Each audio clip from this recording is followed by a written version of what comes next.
Ulam namin ay isda na galing sa oven. Niluto pala sa oven. Yan. Ang aming ulam. Mayroong dekorasyon na kamatis. Kamatis lang, ganda tingnan. Yan. Garden sauce. Tapos gumawa ng sauce ang aking asawa para sa kanya. At saka wala naman siyang patatas. Uy. Ayan ang ayun.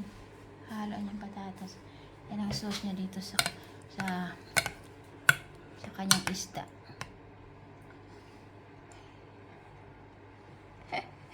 Parang steam lang yan. Steam fish. Style lang siya.